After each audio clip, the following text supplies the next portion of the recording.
大家好，我是彩虹。爱吃葱花饼的朋友可以试试这样做，不用提前发面，可烙可烤，外酥里软，鲜香味美。别错过，一起来做吧。在300克普通中筋面粉里，加入一个净含量50克左右的鸡蛋，3克酵母，130克30度左右的温水，搅拌成絮状，再加入10克油，揉成光滑稍软的面团，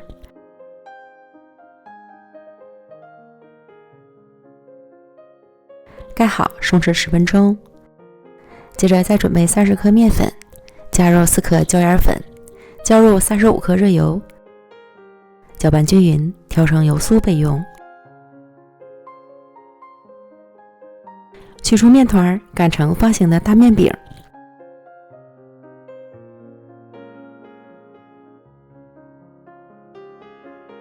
厚度在2毫米左右，淋上油酥，刮均匀，撒上葱花，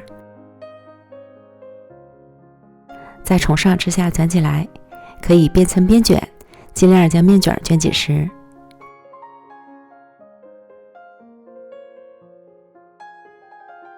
再平均分成8份，取一个面剂，两头捏合，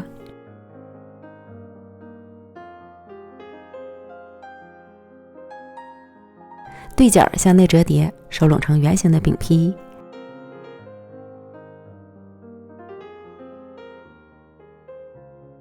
再团圆，一次把剩下的全部都做完，然后取最先做好的饼坯，不用擀，找个平盘压一下就可以了。全部都做好后，盖好保鲜膜，醒发8小时。电饼撑开小火，预热刷油，放入饼坯，盖盖烙，锁住水分。底部烙至上色后，翻烙另一面。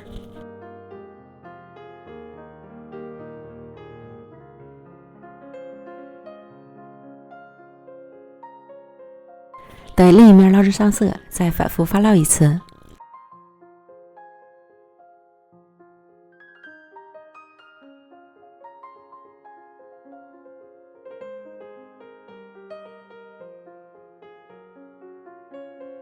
最后两面烙成金黄色，表皮酥脆，按压饼面能快速回弹，就说明熟透了。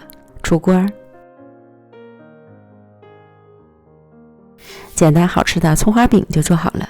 表皮酥脆掉渣，内里蓬松柔软，加了椒盐粉混合的油酥，吃起来咸香味美，还有浓郁的葱香，不用配菜，不用喝汤，都能吃2个，简单好做又好吃，朋友们赶快做起来吧！美食天天更新，咱们明天见，拜拜。